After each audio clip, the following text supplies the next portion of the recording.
You are listening to Mining Stock Education. It's Mining Stock Education. I'm your host, Bill Powers, sitting down with my co-host, Brian Leni, for our monthly Junior Mining Insights chat, where we talk about the various things in our own thinking and process as we approach junior mining stocks. And we kind of, in addition to having a skeleton, we talk through not just principles and guidelines, but a lot of the nuances that you begin to learn and think through as you experience this sector. Brian, let's start off with a binary choice. Again, these nuanced answers that we like to draw out just to help people think through these issues. If you could only choose one thing and you were posed with this as an investor, management, incentive alignment is there, or competence from a management team, what would be more important if you could only choose one? Competence. It's a hard question to answer because I think that both matter a lot. But I think that an incompetent management team, even if they are aligned with you, it's too easy to screw things up in the junior sector. And I think that becomes the bigger issue. When things aren't aligned, yet the management team is competent, I think that the biggest thing is that it protects your downside. It's unlikely that you're going to lose money, but they are going to make most of the money. And when they steal that value, obviously your upside is capped. And that's why you want both, ideally. But I would say competence is probably the biggest thing you're going to look for. But obviously, each of us, if we're given that binary choice in a junior company, we avoid. But for the sake of this conversation, I think that's the way I would go, is competence first. And I agree with you, because from my firsthand experience, that when there has been incentive alignment, and there's even been sacrifice on the account of a executive that was bringing a company through and a project through a low cycle in which they didn't have access to funding, and there were things that needed to be done before they could really get the market's attention. When it was time to get funded, they did a poor job with the financial markets. And when it was time to execute, they actually didn't execute and were really, in one case, relieved of their duties. So based on my experience putting my own money at risk, I would agree with you, and I would choose competence. Well, it's interesting, having been around long enough and talked to enough CEOs and management teams, a good portion of them would even tell you that a competent management team aligns things to themselves. And so invariably you would say that, or they would say that competence comes with misalignment, which is pretty gross, but that's the reality of a good portion of the sector. But of course, you're looking for both. And when you find that, that's the true sweet spot for any investor. But, again, we can make mistakes and you can end up being fooled. And then, of course, you want to look for that competence. When you've referenced that a competent team aligns things in their own favor, can they align things in their own favor to where it becomes unattractive to you as the investor? What is that point in which it's so in their favor? And even if they don't intend to sell and they maybe have a track record of success, but things are so aligned in their favor, is that a turnoff? A huge turnoff. In fact, I can speak from the last 2 weeks. I've come across two situations where it is that misalignment that has completely turned me off. And unfortunately, of two stories that I thought were pretty decent, would have got over that hurdle of that first meeting into me doing more work. And I did do the more work. And the more I dug in, I was like, wow, this is completely misaligned. And then it comes through for me in a couple different areas. So I think first, the easiest one to check is compensation. You can go on and find the old proxies. You can see what they've been paid over the last couple of years, not only in general salary, but how they've issued options. Usually options is a good way of gauging, again, how they're treating themselves. I personally like to see options as incentive. So not at the current price, or definitely not at a discount to price, which I've unfortunately seen. And then you look at just generally how the structure of the company is set up, who owns the warrants, what the cost of capital is. So even if you, on the surface, you can look at alignment, you can say, okay, management owns 20, 30% of the company or 10% of the company. But what price? You have to ask at what price. because that matters. And that's part of that alignment. So if they're sitting at 5 cents per share and the thing's trading at 50, obviously I would say that they probably would love to see it at $1, but they're not as incentivized as you are, to see that thing go to $1 because they're already sitting on a 10 bagger. And they've really made their money. The other situation I came across, but it hasn't been realized though, right, Brian? Oh, it hasn't been realized. Yeah. Oh, sure. But, companies can hum along, with a flat line. And again, how you structure financings. So again, these are things that I've experienced. Management teams, and mind you, they were being truthful with me. They talked about financing as solidifying positions. So what I mean by that is, let's take that example of their shares are at 5 cents, 10 cents, whatever, and the thing's trading at 50. And they're talking about moving the company forward. And the way that they spoke to me about financings were as barriers or cushions against share price falling, and basically solidifying their share price, their positions, according to where these financings are placed. And that actually has some truth to it and is good. But again, you want to have the biggest differentials as possible. And this might be where the misalignment comes. So what I'm saying is, let's say you have that differential. The management team might be more apt to do a 50-cent placement and do a huge financing at that price because it insulates their 10 bagger.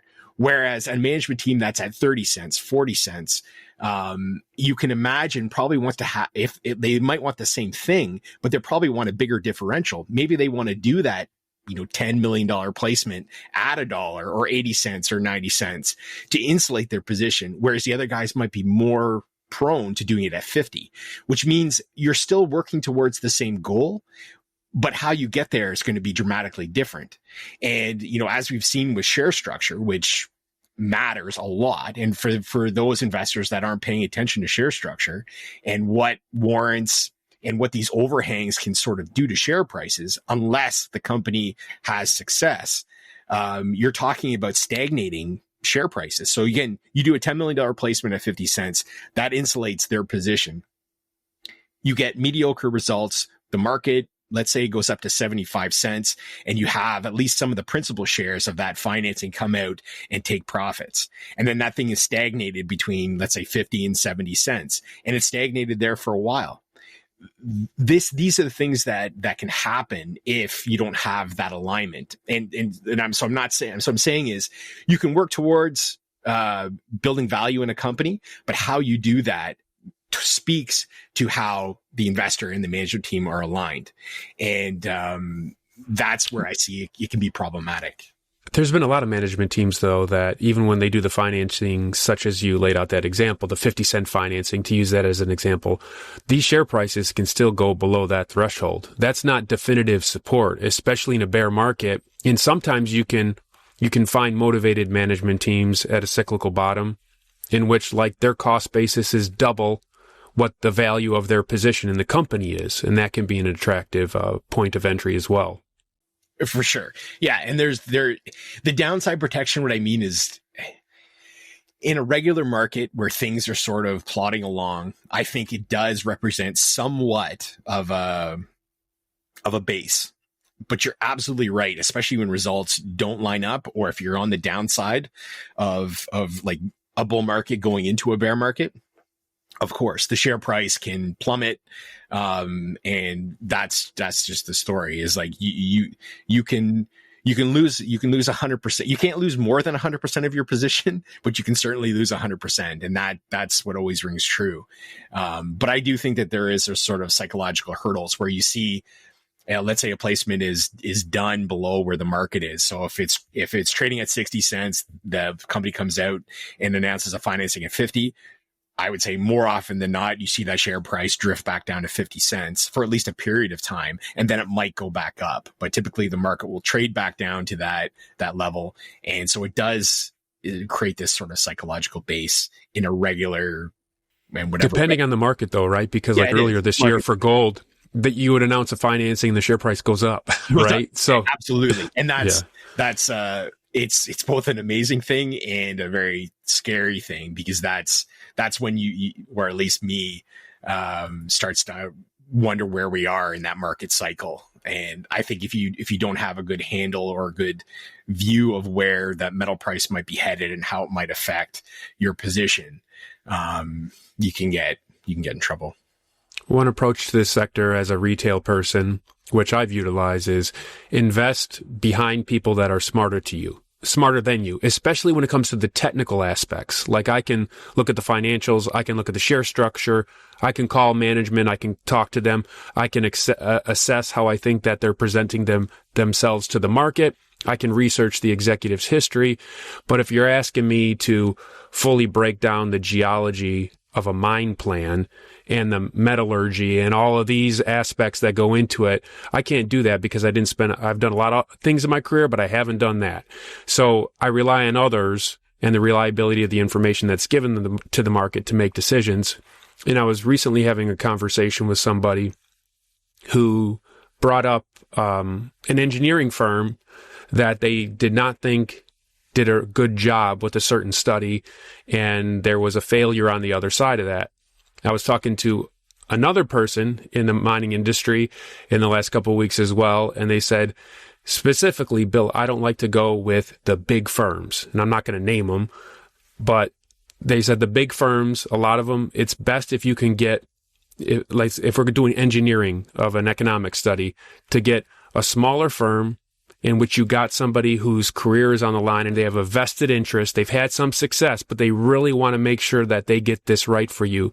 That's the type of person we want to hire. That's the type of person we want to work with. So when you say, like, this firm or this technical person approved this deposit as something that's investable, or this firm put out this bankable study, there's even nuances underneath that. If you're a retail investor, for me, from the States, that once you dig into it, then you can actually say, okay, well, this firm, when they've done these economic studies, how many of them have been accurate over an 8 to 10 year time frame when it actually builds? And I remember first when I entered into this sector 10 years ago, and I would study, and I just wanted to know the probability of does a mine actually hit name plate capacity and the key metrics that are outlined in these studies.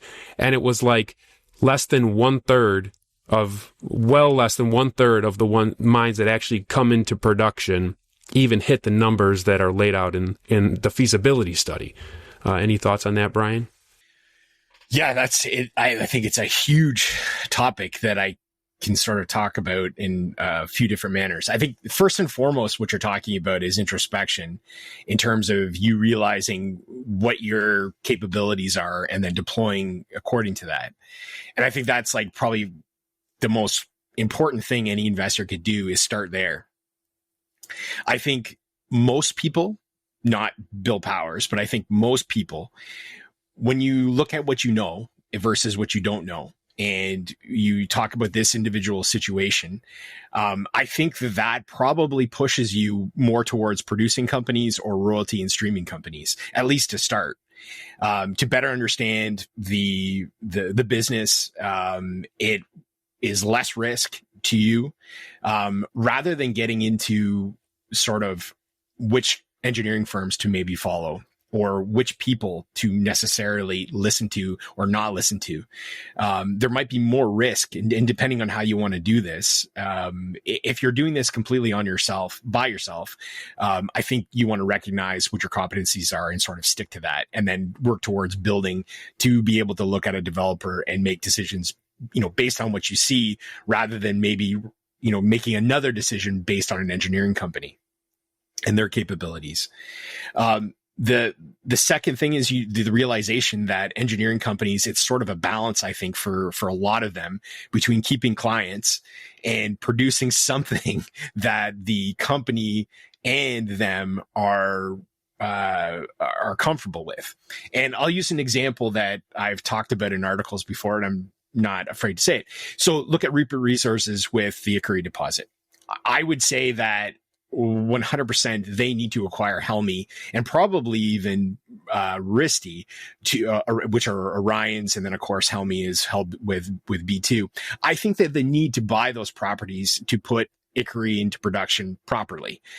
You look at the setbacks that are required, all these different things. I'm really surprised that an engineering company would put out what they put out, considering all of those different things like the setback distance and blah, blah, blah. But then if you read, and this is the part probably where most investors, if you're looking at technical studies, look at the risks. They'll list them right inside that technical study. And this is probably the balance between what is presented in that technical report from a high level summary to how the engineering company sort of justifies them putting that report out. And they'll say, well, you know, the integrity of the rock is blah, blah, blah, and this is a huge risk. The setback could be a big risk. These are things, this is sort of probably where you want to start in terms of seeing the balance between what a company and an engineering firm will let be put out into the public versus maybe what the real bottom line is for that business. And again, this is my own opinion. You don't take this as, you know, verbatim what's going on with the situation. But when I read that technical report, I was like, well, this tells me right here that they need to acquire this land. And now this deal has taken a long time to come to fruition, and maybe it won't. And maybe that'll prove to me that it's wrong. But I think it's a really good example for specifically what we're talking about. And then you could say for me that it's a more educated decision on the stuff that I've seen, my engineering background and such, that not everybody has. And maybe that's not a speculation that especially a newbie speculator wants to take without maybe advice or ideas that come from someone like me or anybody else. So when an idea works out or it doesn't work out, you want to walk it back and assess like your inputs, like what skills or edge do I think I brought to that investment decision? Where did I rely on other people? And in this instance, I brought up relying on an engineering firm or a geologist because that's not the skill set. And then I mentally over the years have done just a check in my own head, assessing the reliability of the information I got, even via conversations in person. And I think I might have mentioned this on the show before, but like the Great Bear deposit, I was specifically told by a reliable source who had no intention to deceive that there were smart people at that deposit, the Dixie deposit, and it was in a void. And so that person conversationally told me, Bill, you're not smarter than these people, so just avoid, right? But that was one geological opinion, which they got wrong, right? And so history proved they were wrong. So even when you get these expert opinions, they're not always right. Absolutely. And that's life. Exactly. But there was no intent to deceive too. So sure. you assess motive. Yeah. It's an opinion. Exactly. And that's where you're good. And that's what it all comes down to though, right? Any of these decisions that you make are based off what you know and what you don't know. And that's this, if you're evaluating someone else's opinion, you're evaluating the probability that they're right. And again, that comes with a whole other set of different criteria that you can sort of go through. And that's why I say, like, if, especially for somebody who's new to the sector, I think you want to avoid that risk, because now you're talking about trying to discern between not only a good company, but also the people that you're sort of taking the information from. So like, you know, being true to yourself is so important. And that is not only an investing sort of mantra, but it also speaks to how life is. And it's always sort of this battle with yourself in knowing where you are, where you want to be, and making sure that you're making those small daily, monthly, weekly, yearly changes to sort of work towards that. And that's something that I've become very, very aware of in my own life. And why I think that some of our conversations invariably come back to that is because I know how important it is. And I'd throw this back to you, Bill, you know, talking about psychology, talking about mistakes that especially, you know, a general retail investor is going to make. What do you think are the biggest mistakes, especially in this bull market, that investors are going to make? Because of the extreme natures, what I see, and I'm going to go by the YouTube comments or the emails or messages that I've received since 2016. Okay. And they feel too smart. We're speaking of retail in general when things are going well, and they're too negative when things are going poorly. And then they attribute malice to everybody at the bottom, and it's because they lost money. They bought at the wrong time, or they didn't buy the right companies. They lost money. Now they hate the sector and everybody associated with it. But when things are going well, they're too eager to listen to anybody. They can't fully explain why they bought a company or when they plan to sell, and they pat themselves on the back too much. So that would be my first comment. My second comment is this, Brian. When I even running this show, when I think about, of course, we're all at different spots, but maybe for me personally, the some of the smartest people I've interviewed, or the content that I put out that I would have thought would be most beneficial if you're hardcore serious about junior mining speculating, those are not the ones that are going to get via clickbait the most views. So that's something very important, especially if a newer listener is judging the quality of something just by the number of views. I mean, you can fake views nowadays. That's pretty easy as well. But even if it's humans actually clicking on it, don't let your invested be guided by what the masses are clicking on or what the masses want to hear, because there's so many nuggets of truth that are in shows I've done that on YouTube might have only gotten 3,000 or 4,000 views. But if I say to myself, what do I want to go back and listen to? I might go listen to that versus some of my own that got 20, 30, 40,000 views. Absolutely. And I think what it's really shows you is that people are so obsessed with the high level narrative or macro narrative, and they totally forget about how much risk is in a junior mining company. And so that they'll parlay a bullish silver thesis into buying a suite of junior mining or junior silver companies. And the fact is, it's just, first, there just aren't a lot of them. And second, there are just so many ways you can lose money besides being right or wrong on the metal price. And that's becoming your patented quote. You say that every episode. There's just so many ways you can lose money at this. There is. And I think it's probably an experience thing. Where if you've been around long enough and you actually deploy money into this sector and you see how many different ways you can lose money, then you yourself come to the conclusion. It's like, yeah, metal price, where that is headed matters. But I can't invest or can't speculate in junior mining companies because I think a metal price is going a certain direction.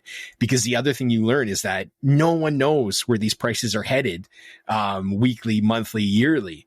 The best traders in the world who trade commodities. Here's your second patented quote here. Go ahead. I interrupted. Go ahead. Hedge their bets. And so like, I get, again, like, let's talk about silver has got to be about the most pumped metal price prognostication out there in the last week or two. And I'm not saying I disagree that I think the silver price, or that I don't think the silver price is going to perform. I think it probably will. I think the probability of it going higher is quite high. But, people's heads get wrapped up and mesmerized by that narrative. And then they'll go out and they'll buy some of the worst companies that are in the sector. And you'll see this is not ubiquitous, but there'll be a ton of companies out there that are just purely marketing machines, and they'll be out there and they'll capitalize on this sort of pump. And, and people will invest just because it has silver in the name, or, it has a silver component, even though it's probably a lead zinc mine in the future, if it's a mine at all. And it's got some minor silver component. And this is where the disconnect comes. I sort of shake my head at it, but, people have to learn. And, unfortunately, like when you were talking about negative experiences and that started being cascaded across the whole sector, that's unfortunately what happens. I think a lot is that, we're mostly in sideways or bear markets. And when you have these momentum driven or marketing driven narratives that are pushed and they don't come to fruition, that people cascade it across the whole junior mining sector and say, hey, I can't invest. These are crappy companies. They're con artists, and some of them are. But it's just kind of this ubiquitous blanket statement. And it's not true. And again, it goes back to, people, being true to themselves, understand what they know and what they don't know, work towards what they want to do and what they want to achieve. And, take it one step at a time, and don't get too obsessed with these blanket narratives on metal price appreciation, because I'm telling you, it's the easiest way to lose money, in the sector, because you won't be able to rein that in. You'll always think that gold is going to go up, silver is going to go up, copper is going to go up, nickel's going to go up. But look at history. It doesn't. And it doesn't go up in a straight line either. So, Brian, with these swings, there's someone I know that lost money on some mining stocks in a prior cycle and just absolutely loathed them and was very vocal on loathing them, and just recently texted me and said, I'm back in a copper stock. And was very pumped up about it. And it was even in an earlier stage company, which is perspective. I mean, there's things that sound good about it, but I was just like, wow, like the market, when it turns and it turns powerfully, like that can flip people, can it? Totally. And that's sort of what is so amazing about a bull market. Is it cures all ails. You can have people that have, and you know what, it appeals to greed and it appeals to FOMO, where I think that is, and that's, completely ego based. It's completely emotional based, where people chase that. They see someone else making money, and they think, why not me? This is my time. This is where I can make a change. And then again, I'll just speak to my own experience in life. And I'm telling you that wealth is made over time. You can have spikes of wealth, but you can typically, if it was easy money made, it's typically easy money lost. And unless you have firm grounding in what you're doing in your work and where you're headed, some structure to it, again, it's easy come, easy go. And so you have to have those skill sets to fall back on. And unfortunately for whoever this is that you're describing, however they lost money in the past, hopefully, they've learned from it and they've got some structure that can support them. So if they make some money or they're protecting their downside, they've done their homework on this copper stock that they're bullish on. And but you never learn when you always blame the whole sector, or you only blame the person that told you about the stock, or you blame a corrupt CEO, and there are corrupt CEOs. If you only do those things, then you don't do the introspection that you already have talked about in this show, to where you say, okay, where did I go wrong? So I had a big investment that I lost money on, a meaningful amount for me, and my wife is good at this because she has a counseling degree and a psychology major and all these things. But okay, Bill, what did you do differently? What do you need to take away from it? So I came up with pride. I thought I knew too much. I thought I knew this issue, this company better than I actually knew it. Greed. I thought that it was too good of an opportunity to make money. Therefore, I put too much money into that company, and I should have put less amount, even if I decided to put in. So there were inputs that I were given that were false, that were misrepresentations. But even when that occurs, there is still the self-introspection you have to do to say, what went into my thinking process emotionally and mentally that caused me to put this money into this one in which I lost money? And then on that note, even when you have intellectually rational investment thesis for a certain speculation, because we're talking about small caps here. We're not talking about the royalty and the producers that Brian referenced earlier. We're talking about the smaller companies that we hope become big companies. These are speculations, and all of us are going to have losers. You're not going to bat 1,000% on everything. And so one of the things when I see in the comments, going back to investor psychology, when someone gets joy out of mocking another person's loss. Like that, I don't connect with that, because there's pride or there's something else going on when you're mocking somebody else's loss. Because the way I look at it is like, the man in the arena, was it Teddy Roosevelt that wrote that? You were willing to take a risk and put your money at risk. And I just understand the game. I may have some big winners. I probably will have some big losers, and I'll have some mediocre ones along the way. But like, I admire people who take risks. And so if they in an honest way take a risk and it doesn't work out, like, I don't kick them when they're down. I pat them on the back and say, there's something else coming for you if you don't give up. Absolutely. It's extremely wise. The losses are data points for those that are striving towards something real. And most of that other stuff is like exactly how you said it. It's derived in pride. It's derived in some sort of emotion linked to your ego. And that's what you see, especially in social media and stuff like that, where whether it's Twitter or any number of other, social media outlets, people are fighting for attention. And by bringing other people down, they feel like they are garnering more attention, and probably, in some cases they might be.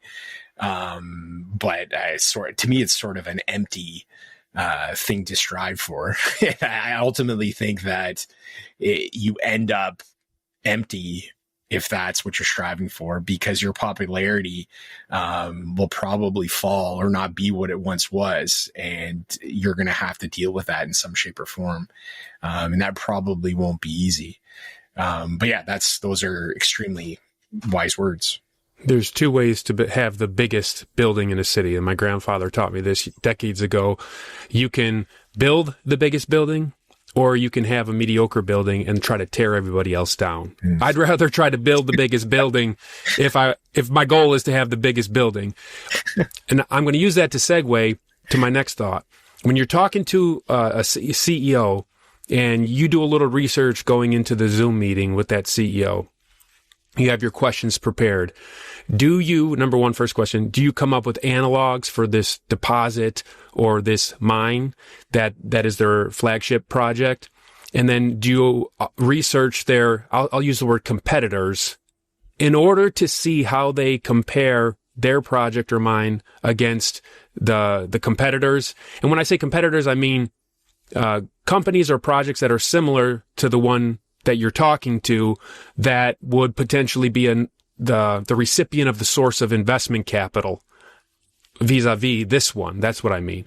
So I've been doing that, and I ask them about their competitors or the companies that are like theirs to see how they respond. Do they respond with like arrogancy?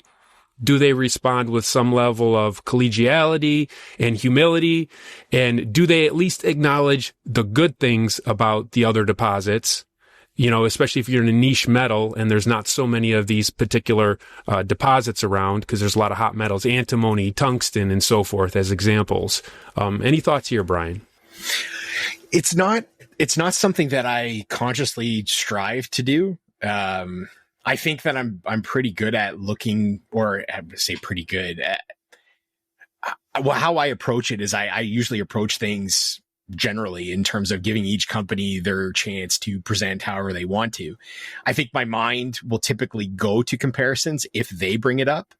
And it can maybe get more, I'll say, confrontational in terms of how I see, like, some people want to make some very egregious comparisons. And I think it's the link towards when they're appealing with narrative to a general retail audience, they want to make the most outlandish comparisons that they can to sort of get the person thinking, oh, this is the next Newmont, or this is the next Agnico Eagle, or this is whatever, if you're talking about exploration company and then comparing it to Great Bear. So I might ask more questions or come up with more comparative questions if they want to draw sort of things like that. But each company sort of has different approaches. Like, I don't mind if the person's going through the presentation and they've got a solid, let's talk about exploration, a solid reasoning for why they're comparing it against maybe a world-class deposit, then that's no problem. But it's more the guys that want to be pie in the sky and not really have any backing that I would say that it sort of goes there. But for me, yeah, it's there's no really set thing I go into the interview or whatever you want to call it, the 30 minutes of speed dating to sort of figure out what this company is all about. And usually my stuff is spurred by how the company presents itself and just the experience that I've had in going through a million of these companies. I'll bring this up, and this is actually flows into a question, Bill. So the overall question that I want to give back to you is, especially when you get into these meetings or maybe even social media, should management teams be ready and willing to take criticism? And I'll just parlay this into it. It's the same company that I was talking about. It was actually yesterday that I had this meeting, and I started asking about G&A, and specifically this company. It's a sub $100 million market cap company. I think their market cap's 50 or 60 million. Their expiration, their value, they do have some cash and some securities, but their valuation is based off potential, and that's fine. I was asking about G&A specifically because this company has a CEO whom I was talking to, and they have a president, and then they've got all those normal things, VPX, CFO, blah, blah, blah. And my question was, well, why do you have a president? It's not something that I was like, that's something I don't see all the time in this small of a company. Because my friend needed a job. And Bill, that's almost, yeah. Well, basically, I actually, in retrospect, I regret framing how I said it because it was more confrontational than I wanted to be. But I was almost kind of upset because of how he dismissed my question. First off, what he said was, "Oh, all junior companies have a CEO and a president." First of all, that's nowhere near true. There's some situations where I think it's often the same guy, CEO and president. Of course. Yeah. But he so flippantly just said that to me. And then I just came back and I said, well, is this just, and I knew the person who was the president. I know their background. I know them well enough. And I said, is this just another way to take a salary? And he got really offended by that. And it sort of threw off the rest of the meeting. I tried to stay as professional as possible. And like I said, I sort of regret even going back to him the way that I did. But I guess it poses the question, to me, management teams should be ready for criticism. And especially when it comes to G&A, which is like a fundamental part of how that company operates and how that business, for a company that's always going back to the market for money, how can it not be at or near the top of questions that investors are asking? So, but generally putting it back to you, should management teams be ready to take criticism from investors? Absolutely, they should. In my worst example, this is a public company. It's owned by oftentimes thousands of different people. If they treat it like it's theirs and their baby, then that lets you know they have that lifestyle company mentality to where when they raise money, they're going to spend it on themselves. They're going to put themselves first. And so they are accountable to investors, and they have to see themselves as stewards of investors' money. So if there's a sense of entitlement there or even defensiveness, then I don't know if there's a maturity issue there, but that's a red flag for me. The biggest red flag that I ever had in a Zoom meeting was when I asked the CEO, who was also the chairman, I said, "What do you pay yourself?" Brian, he would not answer the call. And the guy answer my question. The guy who set up the meeting was also on there. And he's like, well, if you want to know that, it's all in the public filings. You can go ahead and look it up. So I said to myself, what's the point of this meeting? Yeah. That's exactly what the guy said to me. He's like, look it up in CDAR yourself. I'm like, what? Okay. So if you're a junior mining CEO listening to us, at least these two guys, if you ever say, look it up in CDAR when you're right there talking to an investor who took his or her time to talk to you and you give that answer, like that is a red flag. Move on to the next one. And, I wouldn't trust anybody like that, because why would you do that? That's one of the reasons if you choose to take on the role of being a CEO, and I've shared this story before for like the diehard listeners. There was a CEO that messaged me once and he said, Bill, you're going to see some of my shares hit the market He's like, I don't wish I didn't have to tell you this, but because I'm going through a divorce, it's a court-ordered selling of my shares in order that my wife would get, her portion. And this was arranged a long time ago when we went through arbitration for our divorce. And he said, the market's going to ask me, why does it show up as selling under your name? I wanted you to know this is the reason. And I said to my wife that night, and I said, wow, that's one reason not to be a CEO, because your life is out there. And if you're selling, you have to give a good explanation. And then you got to bring up your divorce that most people wouldn't even know about anyway. So your life in that regard has to be an open book as your finances relate to the public company. So I wouldn't even take a meeting with the guy you just referenced again. That's for sure. Yeah, for sure. But it was just such an interesting perspective. And like I said, I'm not totally happy with how I handled it. I think I could have been more neutral in how I approached it. It was sort of an emotional pushback, but like you said, it was so revealing, and it was right off the hop of within 5 minutes, that's where the meeting went. And it was quite interesting to have that experience. And again, I think that, this shows you, if you're listening to this and you haven't talked to companies, if you don't go to conferences and you don't get into these conversations, you can never have that experience. And for some people, that's going to be okay. But I think it's just more reason, if you're listening to this, haven't experienced it, that you have to get out there and have these experiences, and test yourself and these companies that you're putting your hard-earned money into, because it matters so much, and it might make decisions much easier for you when you have these interactions and these guys decide to show you right up front, exactly what they're all about, and it makes the decision crystal clear that these aren't the kind of people that you want to be backing. And management is the most important, would you agree, component of a junior mining speculation? Not even geology. Would you choose management over geology if you were given that binary choice? I would. And it's a hard, that's kind of like that, you could bring that up into that binary choice, whether it's project or management. And there's a portion of people that would say that it's project or it's geology because, you can't change good geology, tier 1 deposits or tier 1 deposits. And there's so much truth to that. I would just say that I've invested enough, had enough experience, on the upside and the downside to say that I still want to be, or put more emphasis on those people, because bad management teams can just rip apart any value that you can realize in that company. And it's been such a big part of my investing is to stick with people that I know, or in connection with people that I know.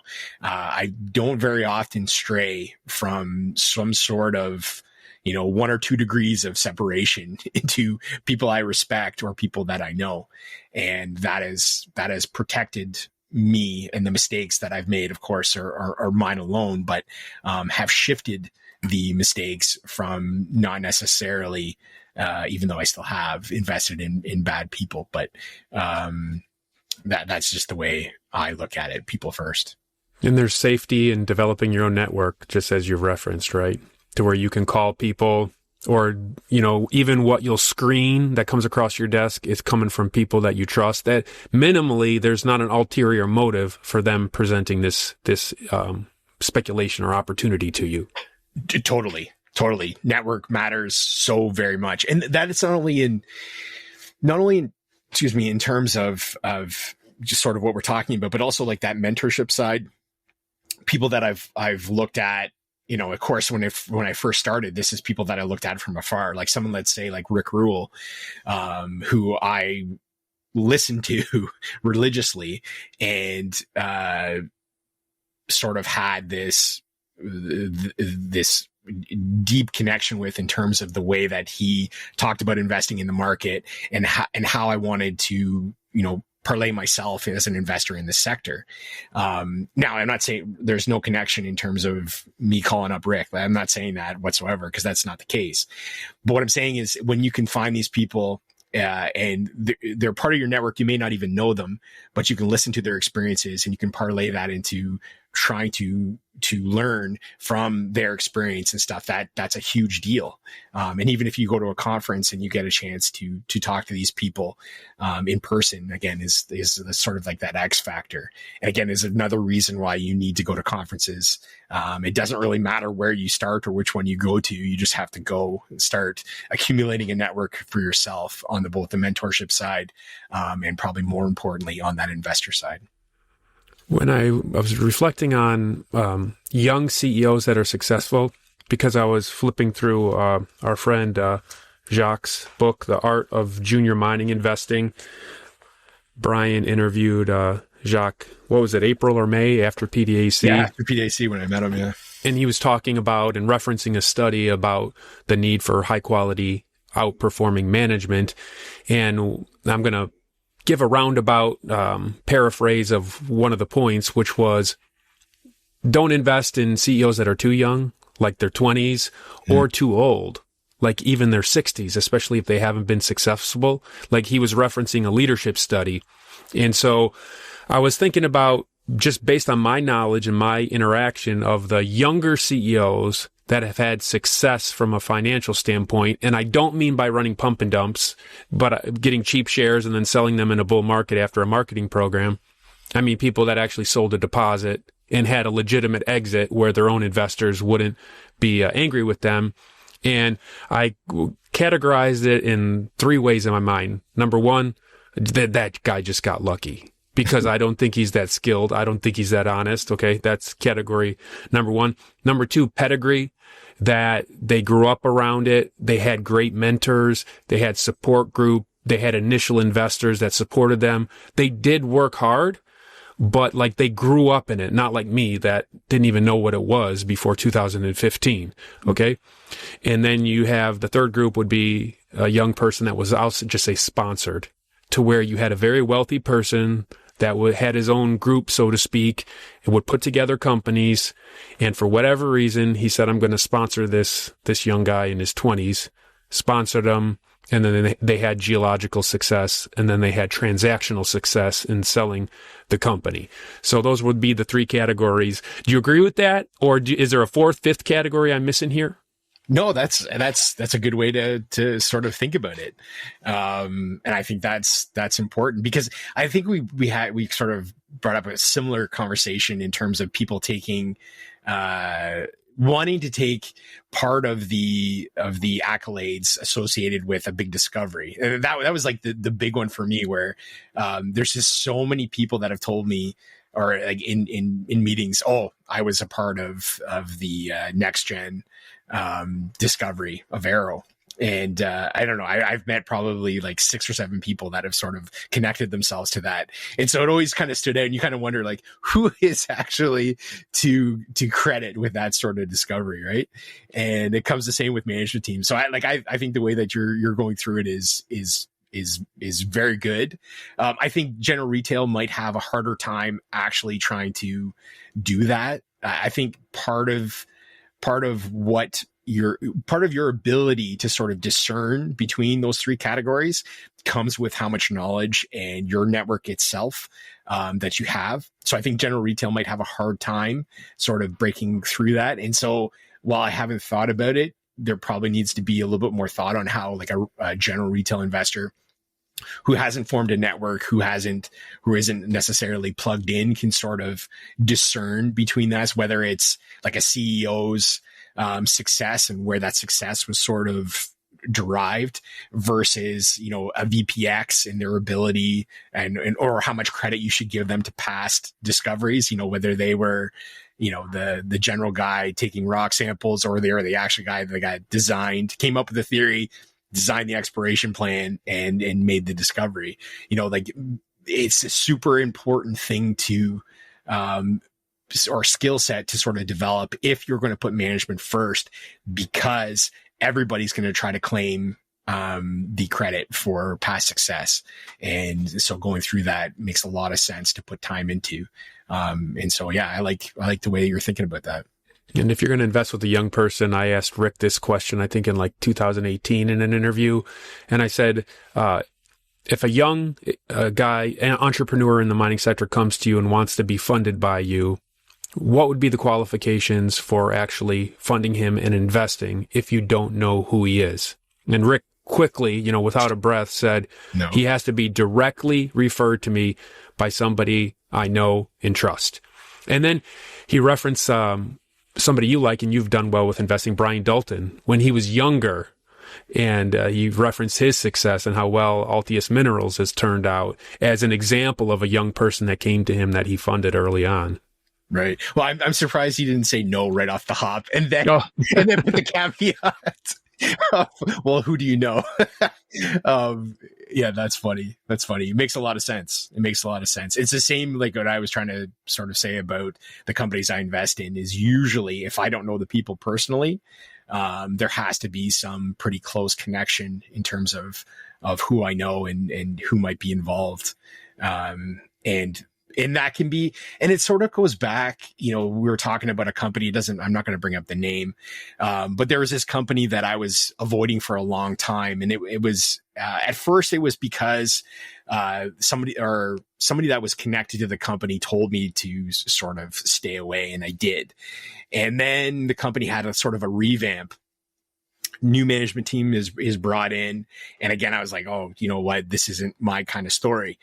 But then I was, there's somebody that was close in my circle and that I didn't know that was sort of in the background of this company said, hey, no, look, because of these reasons.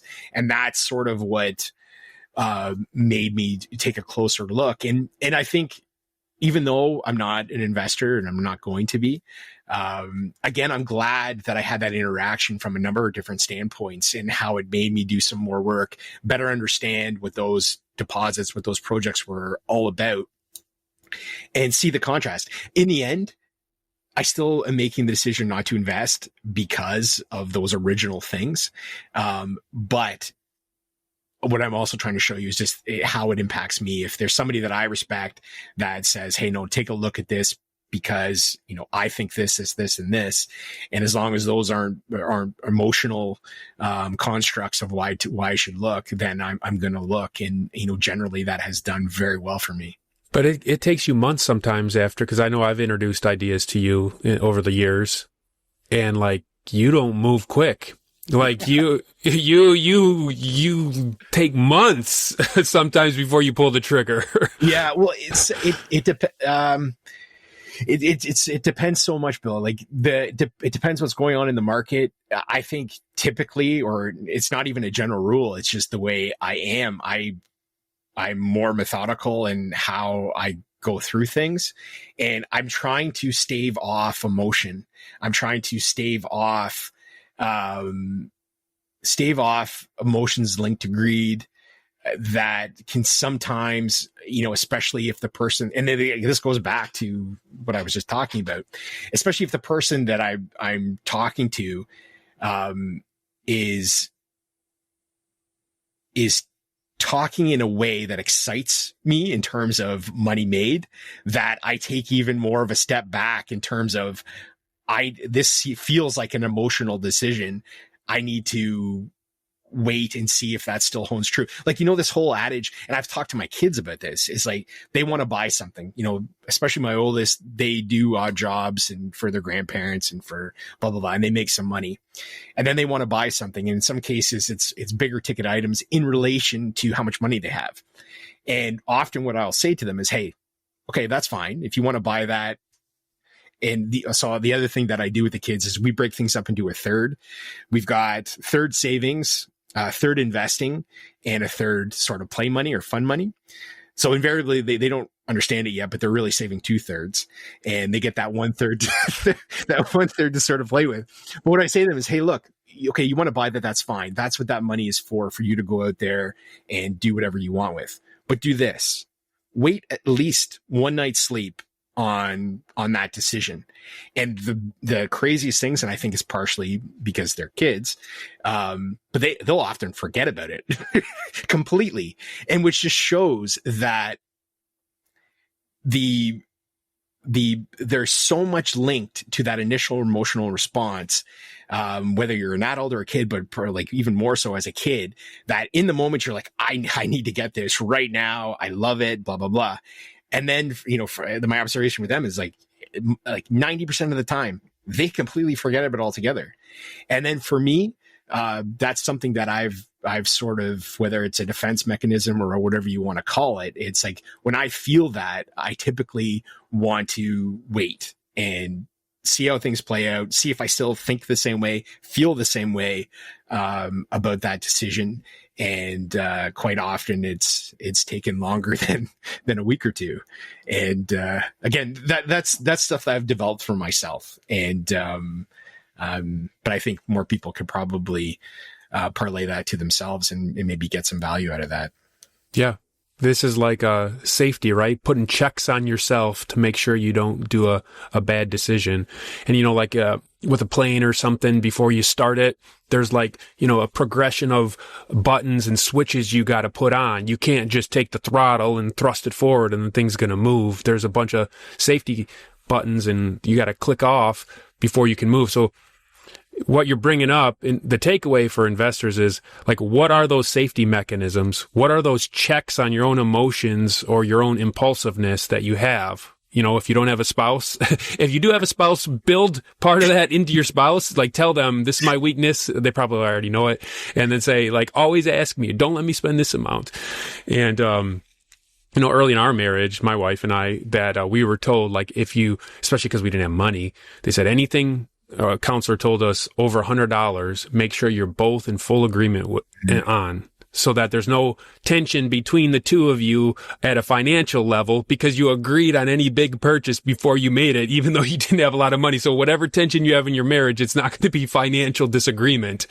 And that was really good advice. So, well, Brian, any other thoughts or reflections you have as we kind of wrap up? No, I think that's a really good talk, and it has a sort of a theme to it. So that is a good place to end it, I think. All right. Well, we appreciate your listenerships. Well, we'll do this again right at the new year. End of December, early January will be our next Junior Mining Insights monthly chat. And if you want to learn more about what Brian offers, he is a newsletter writer. His website is juniorstockreview.com. And he's also a host, as you may know, doing interviews on this show as well. Thanks, Brian, for the chat today. Thank you.